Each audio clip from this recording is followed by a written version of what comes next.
Bueno, es un gusto estar aquí. Mi nombre es Curmi Soto, soy de nacionalidad boliviana y actualmente me encuentro haciendo el doctorado en literatura hispanoamericana en la Universidad Complutense de Madrid y en paralelo me dedico a la edición.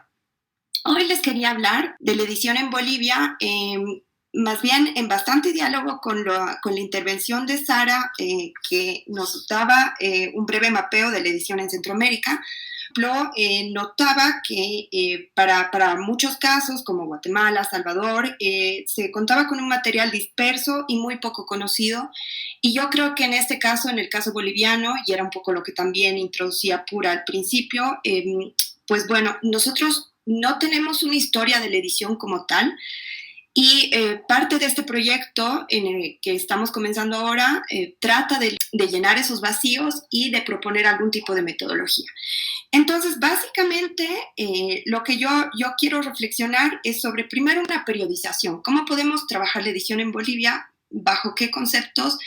¿Y bajo qué metodologías? Entonces, como pueden ver, en esta segunda página, un estado de la cuestión desigual. Es decir, tenemos tres grandes etapas que podríamos dividirlas de esta manera. Primero tenemos los impresos coloniales, después tenemos todo el tema de la edición boliviana decimonónica y finalmente el mundo editorial contemporáneo. ¿Por qué comienzo con los impresos coloniales?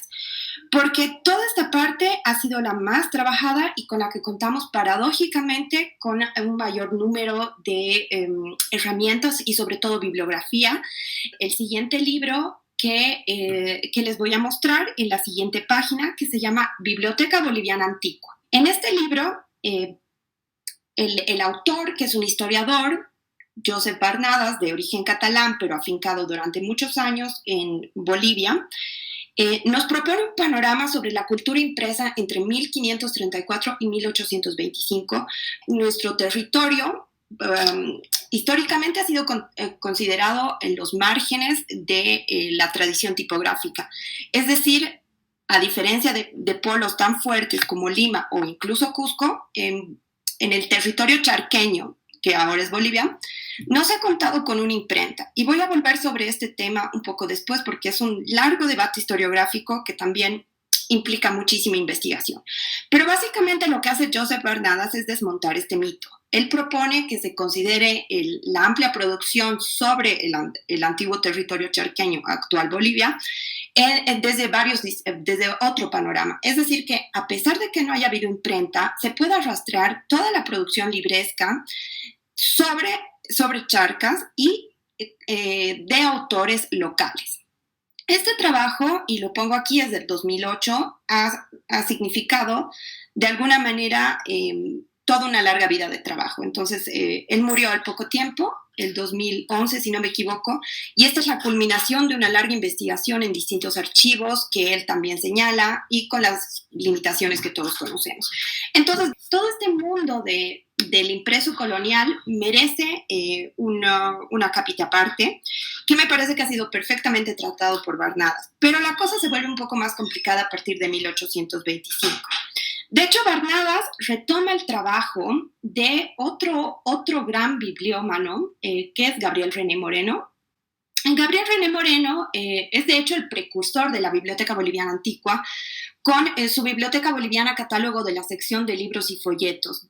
Yo creo que gracias a Moreno se ha podido recuperar y sistematizar gran parte de la producción dispersa de Bolivia, y esto abarca no solamente ya la época colonial, sino se extiende hasta la época de Moreno, 1879. Este libro es publicado en Santiago de Chile, donde él va a residir durante muchos años, va a morir y de hecho va a perder gran parte de su acervo documental durante la Guerra del Pacífico. Entonces, la Biblioteca Boliviana y este catálogo básicamente es una herramienta que nos permite entender cuál era la producción hasta ese entonces. Porque como podrán constatar, nosotros contamos con mucha fuente primaria, pero en realidad que tiene que ser trabajada. Tenemos demasiados folletos, demasiados libros dispersos que también han constituido una de las principales preocupaciones de los bibliotecarios. Gabriel René Moreno era bibliotecario, de los bibliotecarios del siglo XIX. De hecho, parte de este trabajo, Biblioteca Boliviana, se corresponde también con la Biblioteca Peruana, que va a trabajar junto a Ricardo Palma. Ellos dos van a tener una amplia correspondencia sobre cómo conseguir estos documentos, sobre cómo conseguir estos libros, que en muchos casos son básicamente imposibles, ¿no? Entonces, me parece que estos problemas que ya estaban surgiendo en la época de Gabriel René Moreno se van a repetir un poco después para el siglo, no solamente siglo XIX, sino también parte del siglo XX. Entonces, todo este trabajo de recopilación va a formar parte de las reflexiones de los intelectuales de la década de los 70, de 1870. Por ejemplo, en paralelo con el libro de Gabriel René Moreno, tenemos estos datos para la bibliografía boliviana, que es un compendio de libros y folletos de autores relativos a Bolivia, hecho por otro gran personaje de la época, enemigo incluso de Gabriel René Moreno, competencia, llamado José Rosendo Gutiérrez. ¿Por qué me interesa José Rosendo Gutiérrez específicamente más que Gabriel René Moreno? Es porque Rosendo Gutiérrez va a formar parte también del rubro de imprenteros y va a dinamizar un poco la escena libresca de La Paz de los años 70. Hay que decir que La Paz, actual capital de Bolivia, en ese momento no lo era. Era una ciudad en crecimiento, pero todavía no era sede de gobierno, pero estaba cultivando cada vez más los círculos intelectuales. Básicamente, ambos, y también, como lo decía un poquito más atrás, Joseph Barnadas, debaten sobre la llegada de la imprenta a Bolivia. Y esto me parece que es el momento fundamental para reflexionar sobre la edición en la Bolivia decimonónica. ¿Cuándo la podemos hacer comenzar? ¿Cuándo la podemos situar en el tiempo? Muchos estudiosos no se ponen de acuerdo sobre los primeros impresos en el actual territorio boliviano. Arturo Costa de la Torre, un personaje que vamos a ver un poco más adelante, establece que el primer impreso en el Alto Perú, antes de que se llame Bolivia, data de 1808, mientras que en otros estudios lo pueden ubicar en 1813 o incluso en 1825, y ciudades que eran polos culturales grandes como la entonces capital Sucre, no llegan a tener el estatus de ciudad letrada o tienen un estatus de ciudad letrada que es un poco ambiguo y que merece que lo revisitemos. Es por eso que también parte de esta investigación sobre la edición en el siglo XIX en Bolivia tiene que partir de estos datos, a veces aproximativos, que la historia oficial todavía no ha zanjado. Por ejemplo, este trabajo de Arturo Costa de la Torre es incluso de los años 60. Entonces, yo creo que hay que revisitar algunos hitos que nos permitan reconsiderar a qué nos va a llevar realizar una historia de la edición decimonónica. Y de ahí una reflexión metodológica sobre cómo abordar esto. Por un lado, como les mostraba, tenemos muchas bibliografías, tenemos compendios, catálogos y sobre todo tenemos estudios sobre el periodismo. El mismo José Rosendo Gutiérrez ha hecho una bibliografía sobre periodismo específicamente en La Paz. Pero también he podido constatar que una gran ayuda serían las guías de viajeros. Las guías de viajeros comienzan a aparecer con mucha fuerza en los años 50 y ya comienzan a tener su forma moderna, podríamos decirlo, su forma culminada en los años 80. Entonces, ahí podemos encontrar formas de impresión, nos dice sobre los imprenteros, sobre que tienen máquinas, en fin, es un poco un trabajo detectivesco, pero que me parece que también tiene que venir de la mano de la identificación biográfica de personajes. Aparte de los imprenteros, tenemos jurados de imprenta, tenemos directores de periódicos, tenemos los mismos propietarios y la gente que maneja la maquinaria. Es decir, tenemos un panorama muy complejo que nos invita a investigar un panorama muy amplio y, como lo decía, con documentos a veces muy dispersos. Al mismo tiempo, tenemos que considerar cómo se han ido moviendo las publicaciones bolivianas.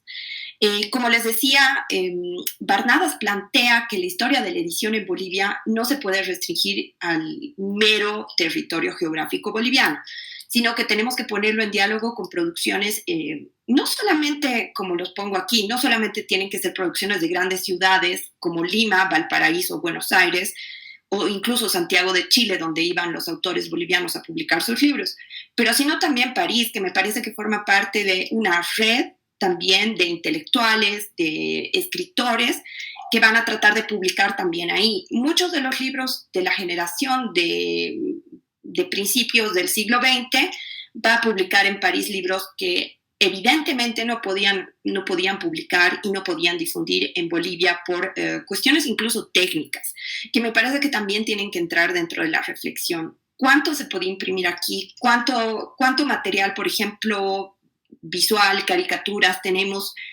Me parece que son llegadas muy tardías y de lo que se conserva muy poco. Entonces también son reflexiones sobre las ausencias documentales. Pero por otro lado, para complementar esto, más allá de las ausencias, también tenemos distintos proyectos que no necesariamente vienen del Estado, pero muchas veces sí han sido motivados sobre literatura boliviana. Yo creo que esa conciencia de que la literatura boliviana y en general la producción libresca boliviana se estaba perdiendo o era de muy difícil acceso, ya estaba presente en este tipo de proyectos. Por ejemplo, durante la celebración del primer centenario, en 1925, se trata de organizar publicaciones que resuman básicamente esta historia de la cultura letrada en Bolivia. Cosa que no era fácil. En muchos casos vemos proyectos truncos. Aquí les pongo algunos ejemplos. Tenemos la Biblioteca Boliviana de 1828, que continúa un poco el proyecto del centenario. Como en el periódico dice, bueno, es de celebrar que esta casa editora con apoyo del gobierno, esta casa editora Flores San Román, con el apoyo del gobierno va a editar 100 tomos de autores nacionales antiguos cuyas obras o se encuentran agotadas o son poco menos que inencontrables o es necesario recogerlas de los periódicos y revistas donde fueron publicadas. Esta afirmación de 1828 hasta el día de hoy me parece que no ha cambiado. Tenemos todavía muchas dificultades del acceso al libro y de la circulación de documentos y de información en general, ¿no? Entonces el gobierno se compromete a adquirir 200 ejemplares, es decir, es un convenio entre esta casa editora y el gobierno. Pero estos proyectos van a continuar un poco después. De hecho, podemos situarlos también en los años 30. En muchos casos son proyectos truncos. Como les decía, las ediciones de Flores San Román se encuentran, pero no han sido sistematizadas. Entonces, no podemos saber cuántos tomos han sido publicados o no. Y, por ejemplo, tenemos un proyecto muy parecido en 1939, que esta vez sí depende directamente del Estado, que toma la iniciativa de reeditar por su cuenta los libros bolivianos más importantes que se hayan agotado. Como pueden ver, en los 10 años la problemática continúa siendo la misma. Hay libros agotados, hay libros que son imposibles de conseguir. Continuando con esta genealogía, tenemos una biblioteca del sesquicentenario de los 150 años que es impulsada por un comité nacional. De esos sí nos han quedado varios tomos. De hecho, se han llegado a publicar una veintena de libros de distintos géneros que me parece que recuperan también un poco distintos textos de difícil acceso, muchas veces antiguos, muchas veces retomando de la época colonial. Entonces, todos estos proyectos estatales han ido afinándose a lo largo del tiempo y aunque no puedo afirmar que hay una genealogía directa, podemos ver varios enfoques desde la década de los 60. Tenemos una biblioteca popular boliviana, que esta sí es impulsada de nuevo por el Estado. Tenemos una biblioteca popular impulsada desde los periódicos, en este caso de última hora, en los años 80.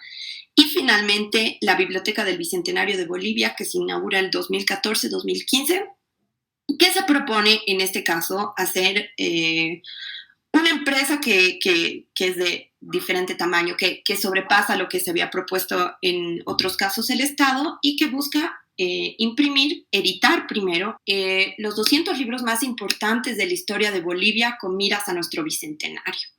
Al mismo tiempo que aparecen estas colecciones que son impulsadas desde el gobierno, también comienzan a surgir en los años 50 una serie de editoriales populares y estudiantiles, que era algo que se echaba en falta durante las primeras décadas de los años 20.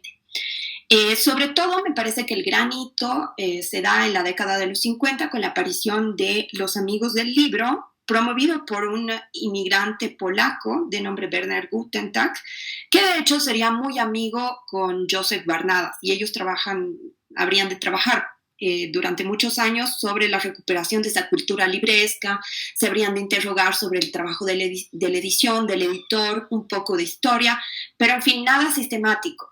Solo existe un libro hecho por Barnadas y dedicado a Guten Tag, que se llama El libro espejo de la cultura, que nos da un poco una idea del estado del arte allá por los años 90. Al mismo tiempo surgen sellos como Juventud, la librería Gisbert, GUM o Isla. Dentro de todos estos es necesario señalar que todos son proyectos muy personales, es decir, que todos implican la presencia de un editor muy fuerte, como les decía Werner Gutentag, pero no solo.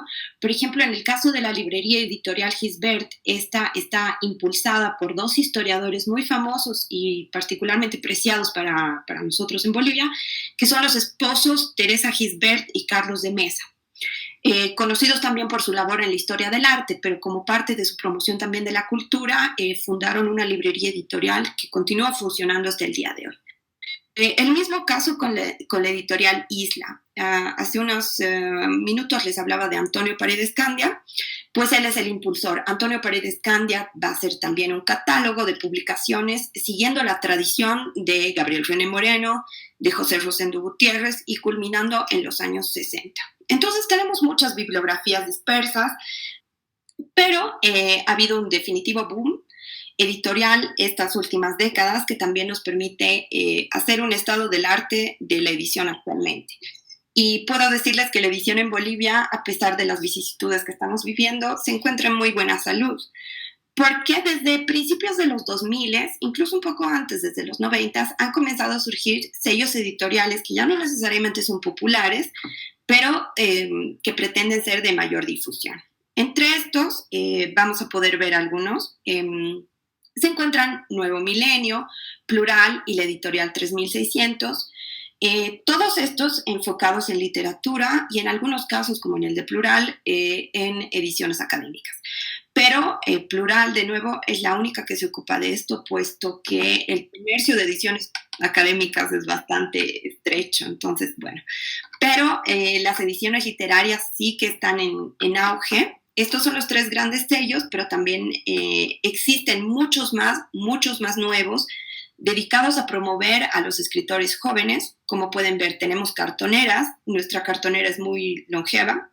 Yerba Mala Cartonera es una cartonera con sede en Cochabamba, pero que se difunde también en La Paz y en el resto del país, que ya ha sido fundada hace unos buenos años y que continúa su actividad. Y también tenemos El Cuervo y Dum Dum Editora, que son dos sellos, el primero un poco más antiguo que el segundo, que tiene unos 2 años, que sí ya cuentan con un amplio catálogo de jóvenes escritores, no solo bolivianos, sino también están abocados a la difusión de literatura latinoamericana. Tienen una red muy fuerte, por ejemplo, con Argentina, con Chile. Y por último, el taller, pero no es lo único, el taller de la perra gráfica, que también tiene, ha habido últimamente un auge de libros un poco más de artista, de libros con grabados, en fin. El boom editorial que estamos viviendo en Bolivia me parece que también demuestra las capacidades que tenemos de editar y reeditar algunos textos y de difundir, que es el principal problema aquí, la llegada del libro a distintos sectores. Y por último, me quiero interrogar sobre los desafíos futuros de la edición en Bolivia en un contexto particularmente difícil que todos conocemos. Y para eso he puesto un pequeño cuadro que muestra un poco cuál es el nivel de publicación de Bolivia con respecto a otros países, que me parece que les da una idea también del mercado tan pequeño que tenemos y de los desafíos que también tenemos que encarar. Es decir, Bolivia publica muy pocos libros. Estos libros son de la agencia del ISBN. Entonces, hay muy pocos libros que están registrados para la venta. Por cada 10.000 habitantes hay 1.3 libros que aparecen en el 2017, pero en este mismo informe de ese año también se afirma que en Bolivia ha estado creciendo el mercado y que sobre todo ha sido impulsado, como les decía, por el Estado. Pero ¿qué es lo que está pasando este último tiempo? Me parece que también hay temas políticos que merecen ser revisitados, más allá de la pequeña presencia que tengamos en Bolivia del mercado editorial, han habido problemas legales, sobre todo en cuanto al depósito, durante todo este año. Entonces nos crea vacíos, no solamente vacíos actuales para los que tratamos de ver cómo está el panorama del momento, sino también vacíos a futuro. Es decir, los historiadores de aquí a unos 20, 30 años les va a costar reconstruir cuál ha sido el panorama editorial durante finales del 2019, que termina de funcionar el depósito legal, y mediados del 2020. Es decir, estos libros que han sido publicados durante este periodo no han sido registrados y el gobierno no tiene una lista exacta de la producción que ha habido en el país este último tiempo. Entonces también hay problemas de ese tipo. Aparte, a esto se suma una muy pequeña presencia digital que también se encuentra puesta sobre la mesa en el informe que les mencionaba. Después de este panorama, me parece que lo importante, digamos, y lo que tendríamos que hacer desde DIRED es trabajar primero con la materia prima que les mostraba en un principio, es decir, estos catálogos, estas bibliografías que nos permiten entender cómo funcionaba más o menos el mundo editorial desde las independencias hasta los años de la Guerra del Pacífico, por una parte. Por otra parte, también es necesario hacer semblanzas de personajes ya para las editoriales de los años 50 en adelante. Y por último, para el periodo actual, pretendemos hacer una serie de entrevistas con editores en función que nos van a permitir entender también cuáles van a ser los próximos retos que va a afrontar el mundo editorial boliviano a partir de esta situación inédita que estamos viviendo. Bueno, muchas gracias por su atención.